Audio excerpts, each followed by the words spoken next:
우리는 이 세상에 태어나서 인생이라는 삶을 우리는 살아갑니다. 각자가 처한 형편과 처지에 따라서 어떤 분은 학교의 생활을 하시는 분도 있고 직장 생활을 하시는 분도 있고 또는 사업가로서의 사업장을 경영하는 생활을 할 수도 있고 또 가정을 돌보는 가정 생활을 또 영위해 나가는 분도 계시고 다양한 모습으로 우리는 우리에게 주어진 인생의 삶을 살아가게 됩니다. 여기에 하나 더하여 하나님의 부르심을 받은 우리 믿음의 성도들은 또 하나의 생활을 우리는 더 영위하게 되는데 그 생활을 우리는 일컬어 신앙생활이다 이렇게 말합니다. 우리는 다 신앙생활을 하고 있는 주님의 부름받은 성도들입니다. 그러면 이 신앙생활을 한마디로 정의한다면 뭐라고 정의할 수 있을까라고 하면 신앙생활은 예수를 닮아가는 것이다. 한번 따라합니다. 신앙생활은 예수를 닮아가는 것이다. 예, 그렇게 말씀드릴 수가 있을 것입니다. 그렇게 놓고 보면 신앙생활을 참 잘한다. 이 말의 의미는 예수님을 참 잘 닮으려고 노력한다. 예수님을 닮아간다라는 말하고 동의어입니다. 저 사람은 신앙생활을 30년 했으니까 대단해가 아닙니다. 저 사람은 교회에서 중요한 직책을 맡고 있으니까 참 신앙생활 잘해. 이렇게 우리가 피상적으로 외형적으로 말할 수 있는 건 아닙니다.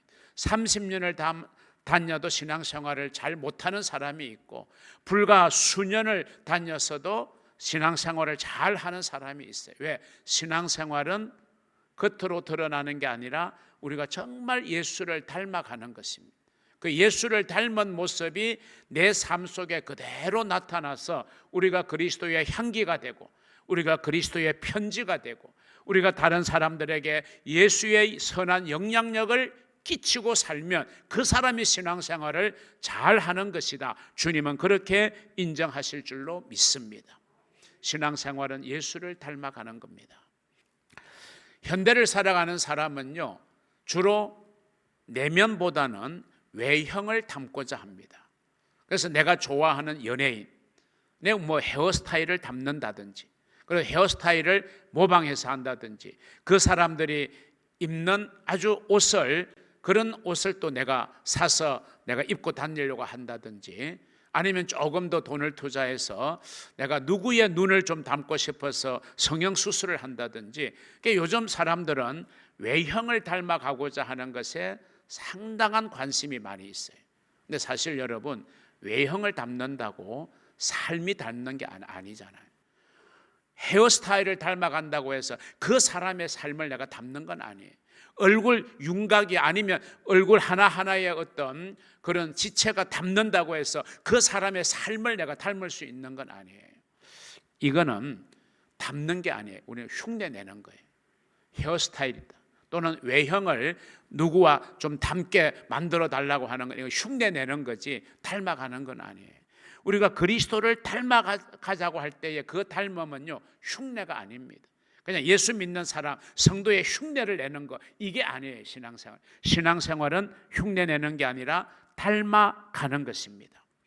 우리는 예수 그리스도를 흉내내는 사람이 아니라 예수 그리스도를 닮아가는 사람이 되어야 한다라고 하는 사실을 여러분 기억하시기를 바랍니다. 그래서 오늘 사도 바울은 본문에서 예수 그리스도를 닮아가기를 원하는 사람에게 이렇게 권면합니다. 5절의 말씀 같이 한번 읽습니다. 너희 안에 이 마음을 품어라. 곧 그리스도 예수의 마음이니. 그렇습니다. 우리가 예수를 닮아간다라고 하는 것, 그것은 예수의 마음을 내 마음에 품고 사는 것, 그것이 바로 예수를 닮아가는 길이고 비결이라고 하는 사실을 오늘 이 본문은 우리에게 분명히 말하고 있습니다. 그럼 우리가 예수를 닮아갑시다. 그것이 신앙생활이라고 할 때 과연 여러분의 마음은 예수님의 마음을 닮아 있는가를 우리 스스로에게 우리는 질문해야 될 필요가 있는 것입니다. 하나님께서는 우리를 하나님의 형상대로 만드셨다고 성경은 말합니다. 그 말에 또 다른 측면을 보면 오늘 설교의 주제와 관련하면 하나님께서는 우리를 하나님의 형상으로 만드시고 우리의 코에 생기를 불어넣어 주심으로 생명이 되었는데 하나님이 우리에게 불어넣어 준 마음이 있다는 거예요.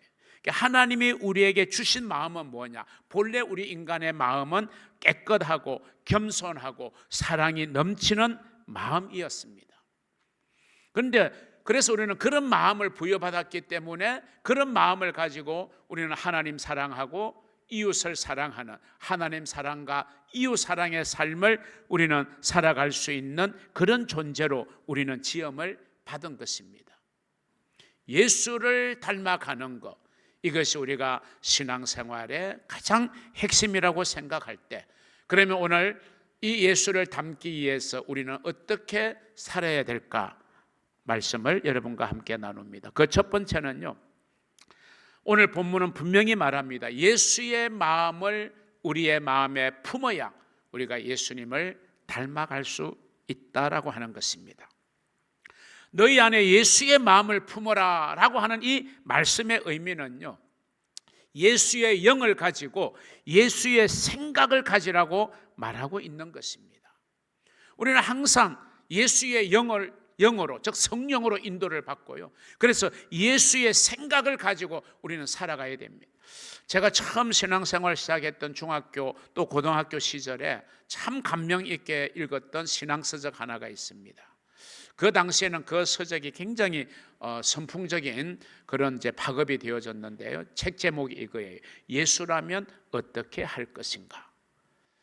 우리가 살아가면서 어떤 선택의 순간에 놓이고 결정의 순간에 놓이게 됩니다. 그리고 우리가 어떤 상황에 맞닥뜨리게 돼요. 그럼 이런 순간에 만약에 예수님이라면 어떻게 말하고 어떻게 생각하고 어떻게 행동했을까를 우리가 한번 돌아보면요, 지금의 우리가 적극적으로 말하고 적극적으로 생각하고 적극적으로 행동하는 것보다는 훨씬 우리의 삶의 질이 달라질 수 있다고 저는 확신합니다. 그래서 우리는 예수를 늘 생각해야 되는 것입니다. 우리가 예수를 얼만큼 생각하느냐에 따라서 우리가 예수님의 마음을 닮을 수도 있고 또는 그렇지 못할 수도 있다는 것입니다. 여러분, 어떤 한 사람만을 특별히 사모하고 생각하다가 얻은 병을 뭐라고 그러죠? 상사병이라 그래요. 여러분, 정말 이 상사병이 날 만큼 우리가 예수를 사랑하는 것, 이것이 예수님의 마음을 내 마음에 품게 되는 비결입니다. 이것이 예수를 닮아가는 비결이에요. 그래서 예수를 닮아가는 삶을 살기 위해서 성경은 우리에게 정말 이렇게 권면하고 있어요. 몇 가지 당부를 보면, 첫째는요, 예수를 바라보라. 예수를 바라보라. 여러분, 이 세상을 살면서 무엇을 바라보고 사십니까? 사람은 무엇을 바라보느냐가 굉장히 중요합니다. 그 바라보는 대상에 따라서 사람의 생각과 마음의 상태와 모든 것이 달라지게 돼요. 자, 히브리서 12장 2절, 믿음의 주요 또 온전하게 하시는 이인 예수를 바라보자, 이렇게 우리에게 권면해요. 여러분, 신앙생활을 하는 우리 그리스도인들은요, 예수를 바라봐야 돼요. 자꾸 세상을 바라보고 살려고 그러고 사람을 바라보고 살려고 그러고 뭔가 세상적인 것들을 바라보고 살려고 해요. 그럼 우리가 예수를 닮는 것과는 점점 멀어지는 거예요. 우리는 예수를 바라보아야 예수를 닮아가는 거예요. 우리는 신앙생활을 처음 시작할 때부터 하나님 바라보고 신앙생활을 해야지, 사람 보고 신앙생활하면요 언제나 다람쥐 채바퀴 도는 거예요. 우리는 하나님 바라보아야 돼요. 신앙생활을 하나님 바라보면요, 시험 당할 이유도 없어요. 상처받을 이유도 없어요. 마음이 평안을 잃어버릴 이유도 없어요. 그런데 자꾸 우리가 하나님을 바라보지 못하고 사람을 바라보게 되니까 상처도 받고 아픔도 있고 시험도 당하고 신앙이 흔들리기도 하고 마음의 상처가 커지는 거예요. 여러분, 절대적으로 예수 바라보고 신앙생활 하시기를 주의 이름으로 축원합니다. 두 번째는요, 예수를 깊이 생각하라, 이렇게 우리에게 말씀해요. 예수를 깊이 생각하라. 히브리서 3장 1절을 볼까요? 그러므로 함께 하늘의 부르심을 받은 거룩한 형제들아, 우리가 믿는 도리의 사도이시며 대제사장이신 예수를 깊이 생각하라. 이렇게 우리에게 권면하고 있잖아요. 그럼 깊이 생각하라는 거예요. 그냥 근성으로 생각하지 말고 깊이 생각하는 거예요. 우리가 어떤 분야의 전문가라고 하는 그런 이제 인정을 받으려면요, 그 전문가가 저절로 되는 게 아니잖아요. 그 분야를 깊이 생각하는 거예요. 깊이 골똘하게 연구하는 거예요.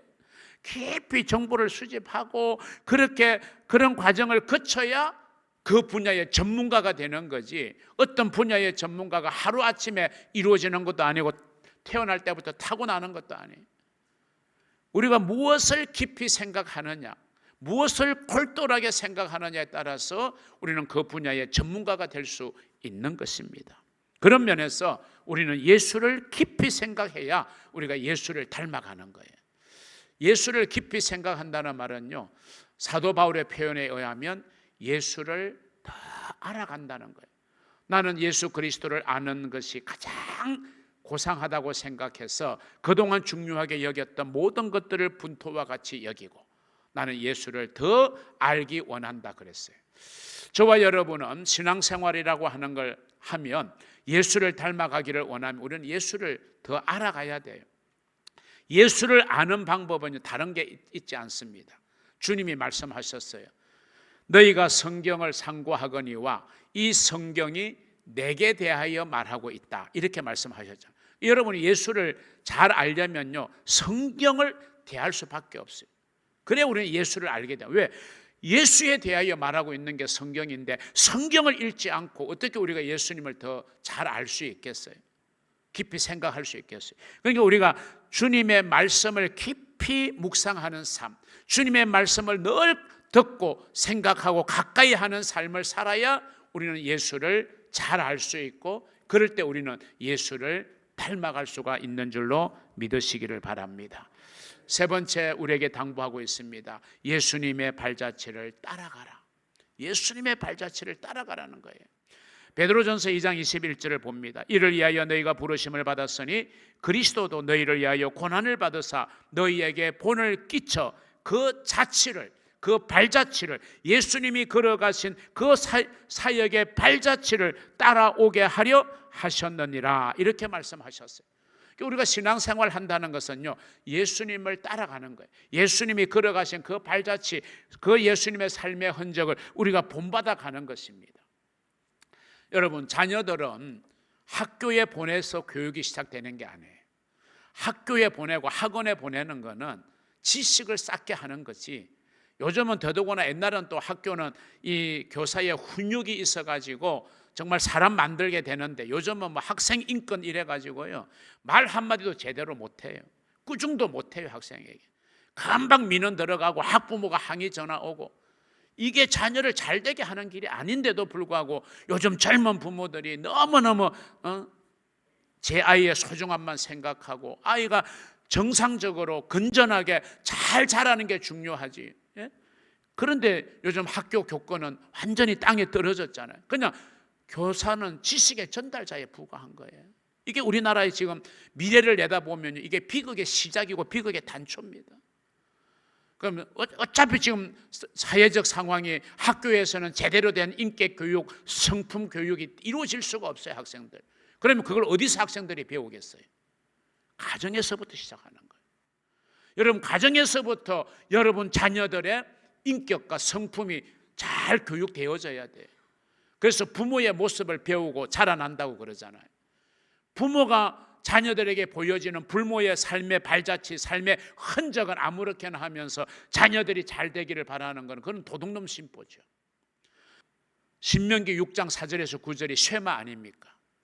너는 너의 자녀들에게 하나님의 말씀을 부지런히 가르쳐라. 들어갈 때도 나올 때도 어디든지 간에 말씀에 이마에 표를 붙여서라도 늘 하나님의 말씀을 묵상하게 해라. 이게 유대인의 교육 방법이거든요. 그래서 가장 뛰어난 민족이 유대 민족 아닙니까? 노벨상을 가장 많이 받은 민족이 유대 민족이거든요. 저게 유대 민족 교육의 저력이구나. 우리는 보통 부모들이 자녀들 떼놓고 어디를 다닙니다. 왜? 자녀들이 가기 좀 곤란한 장소니까 못 데리고 가는 거예요. 그런데 여러분, 유대인들은 그러지 않더라고요. 아주 갓난 아이부터 중고등학생까지 다 금요일 밤에 호텔에 모여가지고 그 둘러 앉아서 말씀을 쭉 묵상하고 계속 되뇌이고 암송하는데 저는 굉장히 감동을 받았어요.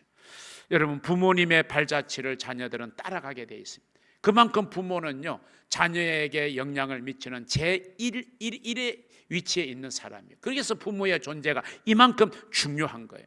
우리 한국 사회의 현실 속에서 더더구나 학원이나 학교에서는 지식의 전달자고 경쟁에서 살아남기 위해서, 이기기 위해서, 합격하기 위한 지식의 교육이 전부를 이루고 있는 이 현재 우리 학교 교육에서 정말 우리 자라나는 다음 세대들의 인격 교육, 성품 교육 어디에서 이루어지겠어요? 가정이어야 하고 그리고 교회이어야 합니다. 여러분, 우리가 예수님이 걸어가신 그 발자취, 그 예수님의 삶의 흔적을 따라가는 것, 이것이 우리가 예수를 닮아가는 삶의 원동력이 되는 줄로 믿으시기를 바랍니다. 주의 발자취를 따름이 어찌 그리 선하고 아름다운가. 그런 말씀처럼 주의 발자취를 따라 살아가는 복된 하나가 되기를 주의 이름으로 축원합니다. 그럼 마지막 두 번째로 우리가 그렇게 품어야 될 예수 그리스도의 마음, 그래야 예수를 닮아가는데 그 예수 그리스도의 마음은 어떤 마음일까? 세 가지만 제가 말씀드립니다. 첫째는요, 하나가 되는 마음이에요. 하나가 되는 마음. 여러분, 이 하나가 되는 마음, 경쟁 사회에서 쉽지 않는 거잖아요. 왜? 내가 경쟁 사회는요, 상대를 물리쳐야 내가 어떤 자리에 오를 수 있는 거예요. 이게 경쟁이라는 것은요, 하나 되게 못하는 요소가 있어요. 경쟁은 하나 되게 하는데 참 방해가 되는 요소거든요. 그런데 우리는 하나가 되는 훈련을 받아야 됩니다. 오늘 이 말씀이 주어져 있는 빌립보 교회는요, 요디아와 순도계라는 두 여성 지도자가 각자의 세력을 형성하고 있었어요.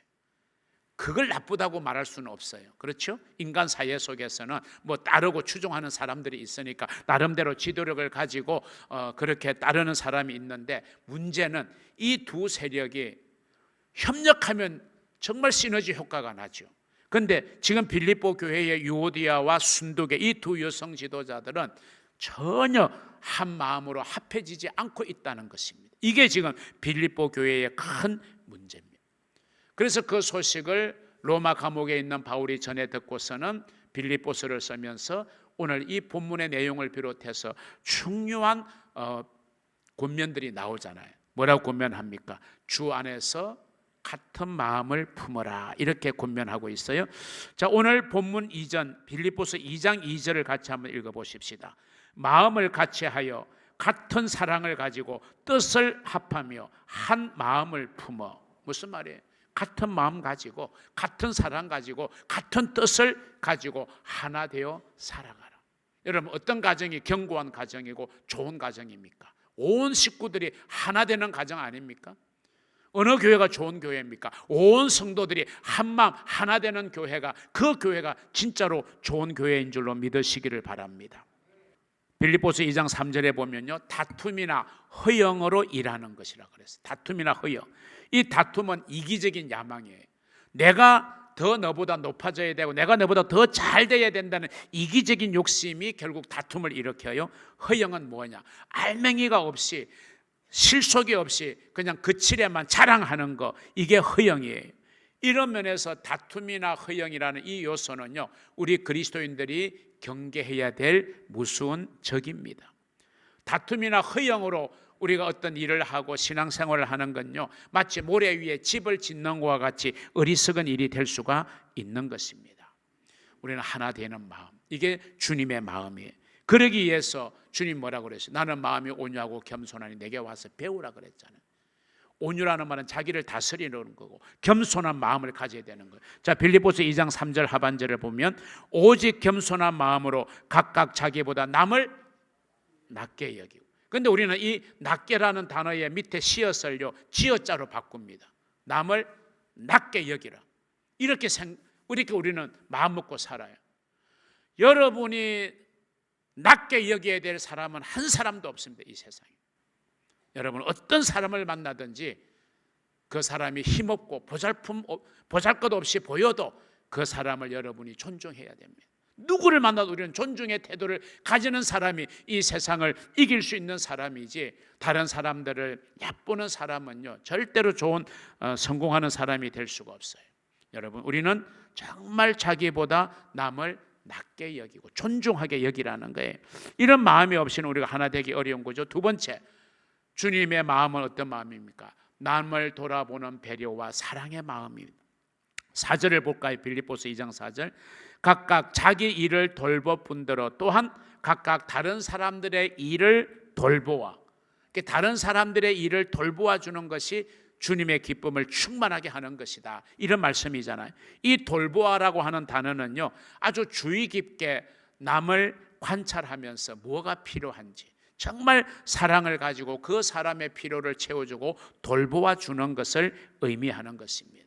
그래서 그리스도인의 바른 삶의 태도는요 우는 자와 함께 울어주고 즐거워하는 자와 함께 즐거워해 주는 것, 이게 그리스도인의 삶의 태도. 마지막 세 번째는요 희생하는 마음이 주님의 마음이에요. 오늘 본문 8절을 볼까요? 사람의 모양으로 나타나사 자기를 낮추시고 죽기까지 복종하셨으니 곧 십자가에 죽으심이라. 십자가는 희생입니다. 그래서 예수님의 죽음을 우리는 희생제물 되셨다 이렇게 말씀하잖아요. 예수님의 철저한 희생을 말해주는 오늘 이 본문의 말씀이에요. 예수님의 희생은요 예수님의 마음의 가장 절정 클라이막스를 보여주고 있는 예수님의 마음입니다. 오늘 우리에게도 이 희생하는 마음이 필요해요.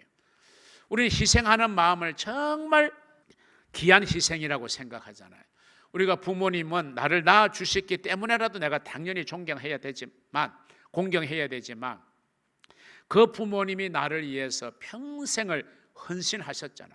평생을 희생하셨잖아요. 그러니까 존경받아 마땅하고 공경받아 마땅한 존재죠. 우리가 교회를 위해서 정말 희생하는 사람은 우리 온 성도들이 정말 공경하고 존중해야 됩니다. 또 나아가서 나라와 민족을 위해서 희생하는 사람 얼마나 귀한 일인지 몰라요. 제가 얼마 전에 친구 목사님들하고 가면서 제가 다른 친구 목사님에게 야 채피티에 이거 한번 질문 던져봐. 우리 한국 역사 속에서 정말 우리가 훌륭하고 존경할 수 있는 인물 세 사람을 알려달라고 해봐. 그랬더니 1위가 세종대왕이 나오더라고요. 2위가 이순신 장군이 나오더라고요. 여러분, 세종대왕이 한글을 만들었다는 건 이건 정말 기적입니다. 그리고 이순신 장군이 그 나라의 위기 속에서 자신을 던져 이 나라와 민족을 위해서 희생하며 구했다고 하는 거. 그래서 시간이 흘러가도 채피티에다가 우리 한국의 역사 속에서 정말 우리가 존경하고 훌륭했던 사람을 한번 세 사람 소개해달라 그랬더니 그렇게 소개를 해주더라고요. 여러분, 희생은요 절대로 마이너스가 아닙니다. 우리가 희생하는 것은요 플러스 요인이 되는 겁니다. 그게 하나님의 원리입니다. 예수는 희생당하여 십자가에 죽었지만, 그래서 마이너스 인생인 것 같지만 하나님은 그를 높여 모든 사람의 이름을 그의 무릎 앞에 꿇게 하셨다 그랬어요. 얼마나 귀한 플러스 인생을 산 겁니까? 여러분, 희생은 고귀한 겁니다. 희생의 마음을 품고 예수를 닮아가는 저와 여러분 되기를 주의 이름으로 축원합니다. 사랑하는 성도 여러분, 우리가 다시 이 새해를 출발하면서 다짐하십시다. 나는 꼭 예수를 닮아가는 신앙생활을 하겠다. 그래서 나를 하나님의 자녀로 부르신 그 부르심에 내가 합당하게 살겠다. 그래서 나를 통하여 주님이 드러나는 그런 삶을 살겠다고 하는 이 각오로 이 한 해를 출발할 수 있기를 바랍니다. 예수의 마음을 품고 사는, 예수를 닮은 성도로 살아가게 되기를 주님의 이름으로 축원합니다. 그것이 진정한 성도의 모습이고 그리스도인의 참된 모습이고 세상의 빛과 소금이 되어야 하는 저와 여러분의 존재 가치를 훨씬 더 높여주는 그런 삶의 모습이 되어지는 것입니다. 예수 닮아가는 저와 여러분 되기를 주님의 이름으로 축복합니다.